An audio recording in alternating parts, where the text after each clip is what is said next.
இன்றைக்கிப்பா 7 நாளைக்கு 7 high protein weight loss dosa செய்ய போகிறோம். இந்த தோசைப்பா உங்களுக்கு பிரேக்ஃபாஸ்ட்டுக்கும் எடுத்துக்கலாம், டின்னருக்கும் எடுத்துக்கலாம். ஒரு நாளைக்கு 2 தோசை சாப்பிடுங்க, வயிறு ஃபுல்லாக இருக்கும் உங்களுக்கு. இது உங்களுக்கு வந்து வெயிட் லாஸ்க்கும் ரொம்ப யூஸ்ஃபுல்லாக இருக்கும். வாங்க எப்படி செய்யலான்னு பார்ப்போம். ஹெல்தியான ஹை ப்ரோட்டீன் ராகி தோசை செய்ய போகிறோம். இது நமக்கு உடல் எடையை குறைக்க உதவும். வாங்க எப்படி செய்யலான்னு பார்ப்போம். இப்போ ஒரு கிளாஸ் கேப் எடுத்திருக்கேன். இப்போ அதை போட்டுக்குருவோம். 1/4 கிளாஸு இட்லி அரிசி எடுத்திருக்கேன், அதையும் இதில் போட்டுக்குருவோம். 1/4 கிளாஸு உளுந்து எடுத்திருக்கேன், அதையும் இதில் போட்டுக்குருவோம். எந்த கிளாஸில் கேப்பை எடுத்துருக்கீங்களோ அதே கிளாஸில் 1/4 கிளாஸ் அரிசியும் 1/4 கிளாஸ் உளுந்தும் எடுத்துக்கோங்க. 1 டீஸ்பூனு வெந்தயம். இப்போ இதை ஊற வைக்க தண்ணி ஊற்றிக்கிறோம். இதை வந்து 4 மணி நேரம் ஊற வச்சுக்கோங்க. இப்போ இதை வந்து 4 மணி நேரம் கழித்து உங்களுக்கு காட்டுறேன். இப்போ 4 மணி நேரம் ஆயிடுச்சு. இப்போ நல்லா ஊறிடுச்சு. இப்போ இதை வந்து மிக்சியில் போட்டுக்குருவோம். நல்லா கழுவி எடுத்து வச்சுருக்கேன்ப்பா. இப்போ இதை மிக்சியில் போடுவோம். கொஞ்சம் தண்ணி ஊற்றி அடிச்சுக்குருவோம். ஊற வச்ச தண்ணியை வச்சு ஊற்றி அடிச்சுக்குருவோம். அடித்து கொண்டு வரேன். இப்போ இதை அடித்தாச்சுப்பா. நல்லா தோசை மாவு பதத்துக்கு நம்ம தண்ணி ஊற்றி கொஞ்சம் அடிச்சிருக்கோம். இப்போ இதை வந்து ஒரு பாத்திரத்தில் மாற்றிக்கிறோம். இப்போ தேவையான அளவு உப்பு போட்டுக்கிடுவோம். நான் வந்து பிங்க் சால்ட்டு போட்டிருக்கேன். அதை நல்லா கலக்கி விட்டுட்டு 4 மணி நேரம் அப்படியே வச்சிடுறேன்ப்பா. 4 மணி நேரம் கழித்து பார்த்தோம்னா பொங்கிடும். நான் உங்களுக்கு அப்புறம் தோசை ஊற்றி காமிக்கிறேன். இப்போ 4 மணி நேரம் ஆயிடுச்சுப்பா. இப்போ நான் உங்களுக்கு ஓப்பன் பண்ணி காட்டுறேன். மாவு நல்லா பொங்கி இருக்கு. இதில் ஒரு 3 கரண்டி ஊற்றிக்கிடுவோம். ஒரு அரை வெங்காயம் பொடிசாக நறுக்கி வச்சுருக்கேன், அதையும் போட்டுக்குருவோம். ஒரு அரை தக்காளி பொடிசாக நறுக்கி வச்சுருக்கேன், அதையும் போட்டுக்குருவோம். ஒரு பச்சை மிளகாய் பொடிசாக நறுக்கி வச்சுருக்கேன், அதையும் போட்டுக்குருவோம். கொஞ்சம் கொத்தமல்லி தழை, அதையும் பொடிசாக நறுக்கியிருக்கேன். எல்லாத்தையும் இதை மிக்ஸ் பண்ணிக்கிடுவோம். வாங்க இப்போ தோசை சுடலாம். சட்டி காஞ்சிருச்சு. இப்போ நம்ம வெங்காயத்தை வச்சு தேய்ச்சி விட்டுக்குருவோம். தோசை ஊற்றும் போது கல் வந்து மீடியமான சூடில் இருக்கணும். அப்போ தான் தோசை வந்து கரெக்டாக வரும். நம்ம வந்து மீடியமான ஃப்ளேமில் தான் வச்சுருக்கோம் கேஸு. இப்போ மேலே வெந்துருச்சு. இப்போ நம்ம பிரட்டி விடுவோம். இப்போ 2 நிமிஷம் நல்லா வெந்துருச்சு.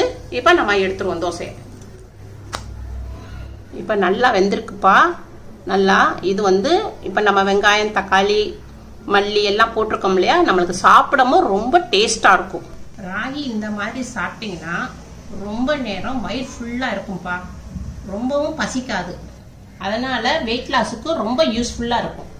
சிறுதானியத்தில் ஒன்று கம்புப்பா. இந்த மாதிரி நீங்கள் சாப்பிடுங்க. ரொம்ப நேரம் வயிறு ஃபுல்லாக இருக்கும், ரொம்ப பசிக்காது.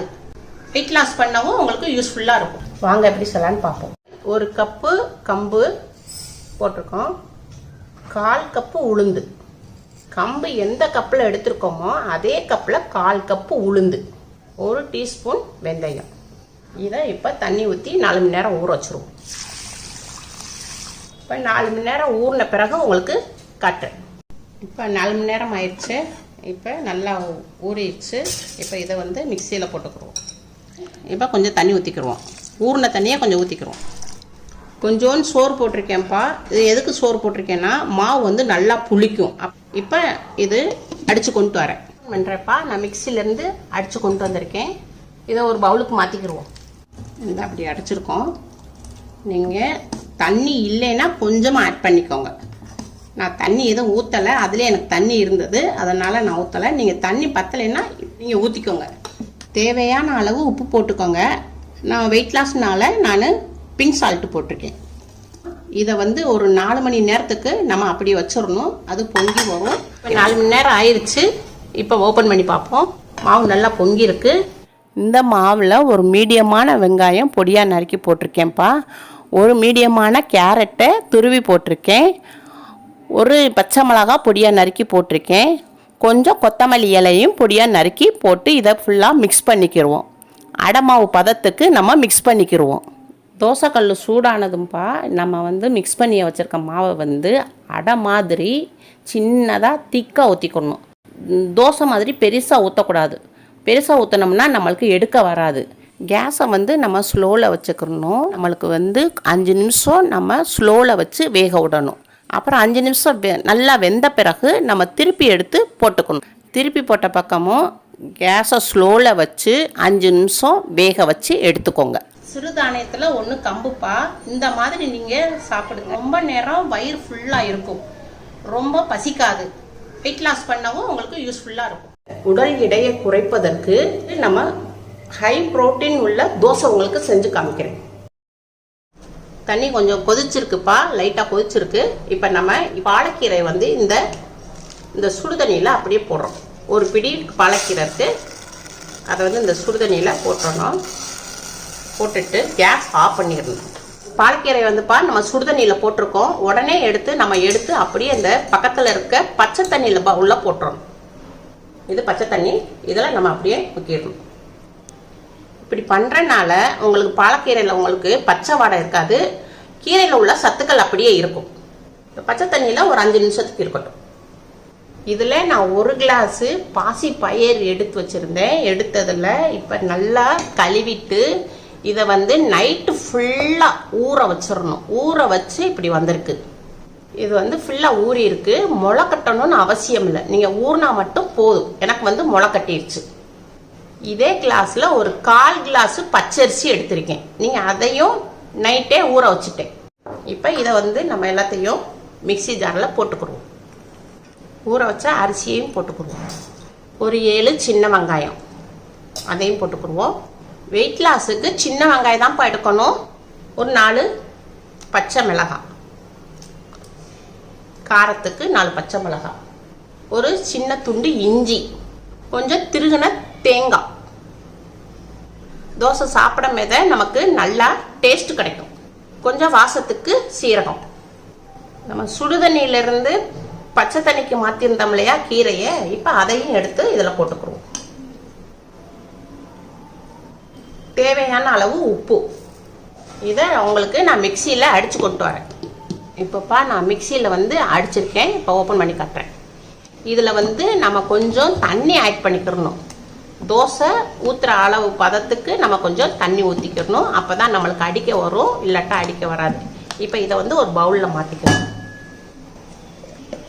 கொஞ்சம் ஜீரணம் ஆகிறதுக்கு கொஞ்சம் பெருங்காயப்பொடி போடுறேன். வீட்டில் அரைச்சனால இந்த பெருங்காயப்பொடி உங்களுக்கு மஞ்சளாக இருக்குது. இப்போ அதை எல்லாத்தையும் மிக்ஸ் பண்ணிக்கிறோம். ரொம்ப கொஞ்சம் கெட்டியாக இருக்குது, லைட்டாக கொஞ்சம் தண்ணி கலந்துருக்கோம். மாவு இப்போ தோசை மாவு பதத்துக்கு இருக்குது. இப்போ வாங்க உங்களுக்கு தோசை சுட்டு காமிக்கிறேன். இப்போ கேஸ் ஆன் பண்ணியிருக்கேன், சட்டி காஞ்சிருக்கு. கேஸை சிம்மில் வச்சுக்கிடுவோம். இப்போ வந்து நான் ஒரு வெங்காயத்தை வச்சு தேய்ச்சிக்கிறேன்.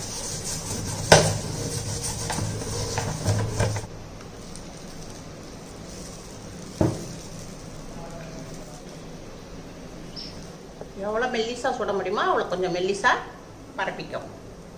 ஒரு டீஸ்பூன் அளவுக்கு கொஞ்சோண்டு நம்ம லைட்டாக ஆயில் ஊற்றிக்கிறோம். நல்லெண்ணெய் இல்லாட்டா கடலெண்ணெய் சேர்த்துக்கோங்க, ரீஃபைண்ட் ஆயில் சேர்க்க வேண்டாம். இப்போப்பா நல்லா 3 நிமிஷம் நல்லா வெந்திருக்கு. இதை வந்து நம்ம திருப்பி போடுவோம். நம்ம வெங்காயம் வச்சு தேய்ச்சனால தோசை வந்து ஈஸியாக வரும். கேஸ் ஸ்லோலே வச்சு திருப்பி போட்ட பக்கமும் வேக வச்சுக்கிடுவோம். தோசை வெந்துருச்சு. இப்போ நம்ம எடுத்துக்கிடுவோம். இதை அவ்வளோதான்ப்பா, ஹை ப்ரோட்டீன் தோசை ரெடி ஆயிடுச்சு. ஹெல்த்தியான பிரேக்ஃபாஸ்ட்டு செய்ய போகிறோம். இது வந்து உடம்புக்கு ரொம்ப நல்லது, வெயிட் லாஸ்க்கு ரொம்ப யூஸ்ஃபுல்லாக இருக்கும். நம்ம ஒரு பவுல் எடுத்துக்கிடுவோம். அதில் வந்து 1 கப்பு 1 பிடி முருங்கை இலை போட்டுக்கிடுவோம். நல்லா கழுவி வாஷ் பண்ணி வச்சுருக்கேன்ப்பா. 1 பச்சை மிளகா பொடியாக நறுக்கியிருக்கேன். சும்மா கொஞ்சோண்டு சீரகம். இந்த சீரகம் வாசம் வந்து ரொம்ப நல்லாயிருக்கும் நமக்கு. சின்ன வெங்காயத்தை வந்து சின்ன வெங்காயம் இருக்கு இல்லையா, இது வந்து ஒரு 10 வெங்காயத்தை நான் பொடியாக நறுக்கியிருக்கேன்.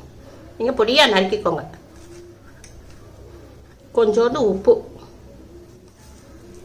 இப்போப்பா நம்ம வந்து நார்மலாக நம்ம வீட்டில் தோசை மாவு வச்சுருப்போம் இல்லையா, அதே இதை வந்து நம்ம இதெல்லாம் கலந்துக்குறோம்.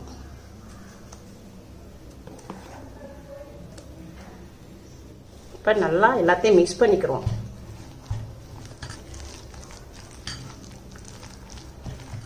இந்த மாதிரி இருக்கணும்ப்பா.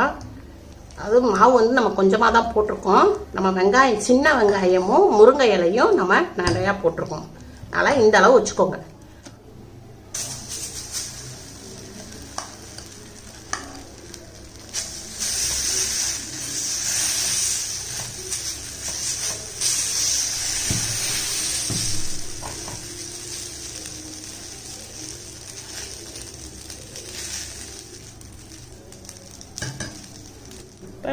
கொஞ்சம் நெய் கொஞ்சம் போடுவோம்.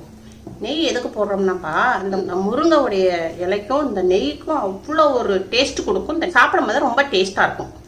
இப்போ நம்ம இதை வந்து மூடி போட்டுருவோம். கொஞ்சம் நேரம் ஒரு 5 நிமிஷம் வேகட்டும். சிம்மில் வச்சுருப்போம், இல்லாட்டா கீழே வந்து அடி பிடிச்சிரும். இப்போ எடுத்து பார்ப்போம். இப்போ லைட்டாக வந்து வெந்திருக்கு, பக்கம் நல்லா வெந்திருக்கு. இப்போ நம்ம பிரட்டி விடுவோம்.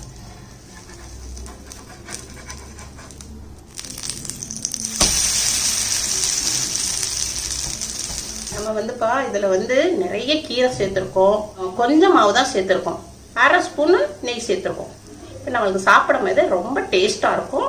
இதில் புரோட்டீன் அதிகமாக இருக்குது. நம்ம உடம்புக்கு தேவையான சத்துக்கள் எல்லாம் நமக்கு கிடைக்குது. உடம்புல உள்ள ஹீட்டை குறைக்கிறதுக்கு இப்போ நம்ம வெந்தய தோசை செய்ய போகிறோம்ப்பா. வெயிட் லாஸ் பண்ணும்போது உடல் சூடு அதிகமாக இருக்கும். அதனால் வாரத்துக்கு ஒரு முறை வெந்தய தோசை காலையில் எடுத்துக்கோங்க. வாங்க எப்படி செய்யலான்னு பார்ப்போம். இப்போப்பா நான் வந்து 2 கிளாஸு இட்லி அரிசி எடுத்துக்கிறேன். நம்ம தண்ணி ஊற்றி ஊற வைப்போம். இது வந்து ஒரு 7 மணி நேரத்துக்கு ஊற வச்சுக்கணும். இப்போ இது வந்து பெரிய ஸ்பூனு. இதில் வந்து 1 கிளாஸுக்கு வந்து 1 ஸ்பூனு வெந்தயம் போடணும். இப்போ 2 கிளாஸ் போட்டிருக்கோம் நம்ம, அதனால் 2 ஸ்பூன் வெந்தயம். இப்போ நம்ம இதில் வந்து தண்ணி ஊற்றி ஊற வைக்கணும். இது வந்து ஒரு 7 மணி நேரம் ஊறட்டும். அரிசியையும் வெந்தயத்தையும் நல்லா கழுவி நல்லா 7 மணி நேரம் ஊற வச்சுருக்கேன். இப்போ மிக்சியில் போட்டுக்கிடுவோம். அதில் கொஞ்சம் தண்ணி ஊற்றிக்கிடுவோம். ரொம்ப தண்ணி ஊற்றோன்னா கொஞ்சம் தண்ணி ஊற்றி அடிச்சுக்கிடுவோம். பத்தலைன்னா நம்ம ஊற்றிக்கலாம். ஃபஸ்ட்டு அரிசியை மட்டும் அடிச்சுக்கிடுவோம்ப்பா. நான் மிக்சியில் அடிச்சுட்டேன். இதை ஒரு கிண்ணத்தில் மாற்றிக்கிடுவோம். இப்போ வந்து நம்ம வெந்தயத்தை போட போகிறோம். வெந்தயம் வந்து நான் 2 ஸ்பூன் தான் போட்டேன். பார்த்தீங்களா எவ்வளோ வெந்தயம் வந்து ஊறி வந்திருக்கு. இப்போ இதையும் நான் அரைச்சி கொண்டு வரேன். வெந்தயத்தை ஊற வச்ச தண்ணியை வந்து நம்ம கீழே வந்து ஊற்றவே கூடாது. ஏன்னா அதில் வந்து நமக்கு சத்து இருக்குது. அந்த நம்ம ஊற வச்ச தண்ணியிலே நம்ம ஊற்றி அடிச்சுக்கிடுவோம். நல்லா அடிச்சாச்சு வெந்தயத்தை. இப்போ இதை வந்து அரிசி மாவில் கலந்துக்கிறோம். தேவையான அளவு உப்பு போட்டுறேன்ப்பா. தண்ணி நான் கொஞ்சம் வெந்தயத்தில் நான் ஊற வச்சுருந்தேன்லப்பா, அதே தண்ணி நான் ஊற்றி அடித்தேன். அது வந்து எனக்கு பத்தலை, அதனால் கொஞ்சம் தண்ணி நான் சேர்த்துக்கிட்டேன். நீங்கள் அளவு பார்த்து சேர்த்து நீங்கள் அடிச்சுக்கோங்க. வெந்தயத்தையும் அரிசி மாவையும் நம்ம வந்து அரிசி மாவையும் 2ஐயும் நல்லா கலந்து வச்சுருக்கோம். இது 6 மணி நேரத்துக்கு பொங்கி வரட்டும், அப்புறம் உங்களுக்கு காமிக்கிறேன். இப்போ 6 மணி நேரம் ஆயிடுச்சு. இப்போ மாவு நல்லா பொங்கியிருக்கும். இப்போ ஓப்பன் பண்ணி காமிக்கிறேன். நல்லா மாவு பொங்கியிருக்கு. மாவு நல்லா ரொம்ப கெட்டியாக இருக்குப்பா. இப்போ நம்ம தோசை ஊற்றுறோம் இல்லையா, அப்போ அதுக்கு தண்ணி ஊற்றிக்கிடுவோம். தோசை மாவு பதத்துக்கு தண்ணி ஊற்றி கலந்து எடுத்துக்கோங்க. கேஸ் ஆன் பண்ணியிருக்கோம், சட்டி காஞ்சிருக்கு. இப்போ நம்ம வந்து வெங்காயத்தை வச்சு தடவிக்கிறோம். வெங்காயம் தடவுனோம்னாக்கா நமக்கு தோசை மெல்லிசாக வரும். எண்ணெயும் நமக்கு தேவைப்படாது. எவ்வளோ மெல்லிசாக சுட முடியுமோ அவ்வளோ கொஞ்சம் மெல்லிசாக பரப்பிக்கும். கொஞ்சம் லைட்டாக நம்ம ஆயில் விட்டுக்குருவோம். இப்போப்பா நான் வந்து கேஸ் வந்து மீடியத்தில் தான் வச்சுருக்கேன். ஹையில் வச்சுருந்தோம்னா தோசை கருகிரும். அதனால் நம்ம மீடியத்தில் வச்சுருக்கேன். இப்போ நல்லா தோசை வெந்துருச்சு. நம்ம வந்து இதை வந்து பிரட்டி போடுவோம். அரிசியும் வெந்தயத்தையும் நான் சொன்ன அளவில் எடுத்திங்கன்னா உங்களுக்கு தோசை கரெக்டாக வரும். இப்போ நம்ம தோசை வெந்துருச்சு. நம்ம தோசையை எடுத்துருவோம். தோசை ரெடி ஆயிடுச்சு. நல்லா சாஃப்டாக நல்லா இருக்குப்பா, சூப்பராக இருக்குது. நல்லா எல்லா பக்கம் நல்லா வெந்துருச்சு. உங்கள் வீட்டில் செஞ்சு பாருங்கள். உடல் எடையை குறைப்பதற்கு நம்ம ஹை புரோட்டீன் உள்ள தோசை உங்களுக்கு செஞ்சு காமிக்கிறேன். 1 கப்பு கொள்ளு, 1/4 கப்பு அரிசி, 1/4 கப்பு உளுந்து, 1 டீஸ்பூன் வெந்தயம். நல்லா கழுவிட்டு 8 மணி நேரம் ஊற வச்சுக்கோங்க. இப்போ நல்லா ஊறிடுச்சுப்பா. இப்போ நம்ம இதை வந்து மிக்சி ஜாரில் போட்டு அடிச்சுக்குவோம். இப்போ ஓப்பன் பண்ணுறப்பா, நான் மிக்சிலேருந்து அடித்து கொண்டு வந்திருக்கேன். இதை ஒரு பவுலுக்கு மாற்றிக்கிடுவோம். இந்த அப்படி அடிச்சிருக்கோம். நீங்கள் தண்ணி இல்லைன்னா கொஞ்சமாக ஆட் பண்ணிக்கோங்க. நான் தண்ணி எதுவும் ஊற்றலை, அதிலே எனக்கு தண்ணி இருந்தது, அதனால் நான் ஊற்றலை. நீங்கள் தண்ணி பத்தலைன்னா நீங்கள் ஊற்றிக்கோங்க. தேவையான அளவு உப்பு போட்டுக்கோங்க. நான் வெயிட் லாஸ்னால நான் பிங்க் சால்ட்டு போட்டிருக்கேன். இதை வந்து ஒரு 4 மணி நேரத்துக்கு நம்ம அப்படி வச்சிடணும். அது பொங்கி வரும். இப்போ 4 மணி நேரம் ஆயிடுச்சு. இப்போ ஓப்பன் பண்ணி பார்ப்போம். மாவு நல்லா பொங்கி இருக்கு. இந்த மாவில் ஒரு மீடியமான வெங்காயம் பொடியாக நறுக்கி போட்டிருக்கேன்ப்பா. ஒரு மீடியமான கேரட்டை துருவி போட்டிருக்கேன். ஒரு பச்சை மிளகாய் பொடியாக நறுக்கி போட்டிருக்கேன். கொஞ்சம் கொத்தமல்லி இலையும் பொடியாக நறுக்கி போட்டு இதை ஃபுல்லாக மிக்ஸ் பண்ணிக்கிடுவோம். அடை மாவு பதத்துக்கு நம்ம மிக்ஸ் பண்ணிக்கிடுவோம். தோசைக்கல் சூடானதும்பா நம்ம வந்து மிக்ஸ் பண்ணி வச்சுருக்க மாவை வந்து அடை மாதிரி சின்னதாக திக்காக ஊற்றிக்கணும். தோசை மாதிரி பெருசாக ஊற்றக்கூடாது. பெருசாக ஊற்றினோம்னா நம்மளுக்கு எடுக்க வராது.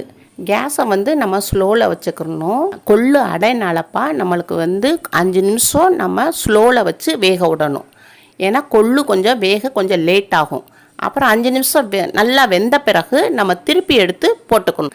திருப்பி போட்ட பக்கமும் கேஸை ஸ்லோவில் வச்சு 5 நிமிஷம் வேக வச்சு எடுத்துக்கோங்க. அவ்வளோதான்ப்பா, கொள்ளு அடை ரெடி ஆயிடுச்சு. பாசிப்பயிறு அடை தோசை செய்ய போகிறோம். வாங்க எப்படி செய்யலான்னு பார்ப்போம். 1 கப்பு பாசிப்பயிறு எடுத்திருக்கேன். 1/4 கப்பு உளுந்து, 4 டேபிள் ஸ்பூன் அரிசி, இட்லி அரிசி, 1 டீஸ்பூன் வெந்தயம். நல்லா கழுவிட்டு 8 மணி நேரம் ஊற வச்சுக்கோங்க. இப்போ நம்ம 8 மணி நேரம் ஊற வச்சுருந்தோம் இல்லையா, அதை வந்து ஓப்பன் பண்ணி பார்ப்போம். இப்போ நல்லா ஊறிடுச்சுப்பா. இப்போ நம்ம இதை வந்து மிக்ஸி ஜாரில் போட்டு அடிச்சுக்கிறோம். தேவையான அளவு உப்பு போட்டுக்கோங்க. நான் வெயிட் லாஸ்னால நான் பிங்க் சால்ட்டு போட்டிருக்கேன். இந்த அப்படி அடைச்சிருக்கோம். நீங்கள் தண்ணி இல்லைன்னா கொஞ்சமாக ஆட் பண்ணிக்கோங்க. நான் தண்ணி எதுவும் ஊற்றலை, அதிலே எனக்கு தண்ணி இருந்தது, அதனால் நான் ஊற்றலை. நீங்கள் தண்ணி பத்தலைன்னா நீங்கள் ஊற்றிக்கோங்க. இந்த பதத்தில் இருக்கணும்.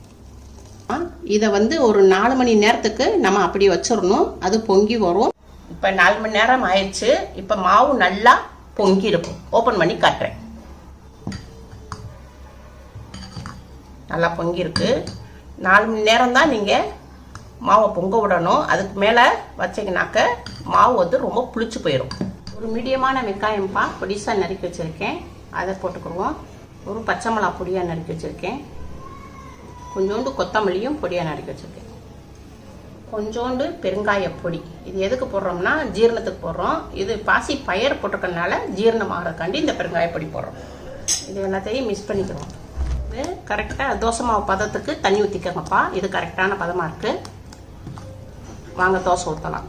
இது சட்டி காஞ்சிருக்கு. லைட்டாக எண்ணெய் தர வைக்கிறோம்.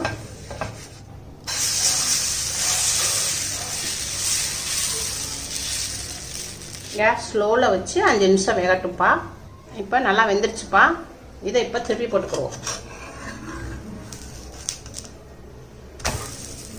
கேஸ் ஸ்லோலே வச்சு திருப்பி போட்ட பக்கமும் வேக வச்சுக்குருவோம். அவ்வளோதான்ப்பா, ஹை ப்ரோட்டீன் தோசை ரெடி ஆயிடுச்சு. நல்லா சாஃப்டாக நல்லா இருக்குப்பா, சூப்பராக இருக்குது. நல்லா எல்லா பக்கம் நல்லா வெந்துருச்சு. இதில் புரோட்டீன் அதிகமாக இருக்குது. நம்ம உடம்புக்கு தேவையான சத்துக்கள் எல்லாம் நமக்கு கிடைக்குது. உங்கள் வீட்டில் செஞ்சு பாருங்கள். அம்மாவுக்கு லைக் பண்ணுங்கள், ஷேர் பண்ணுங்கள்.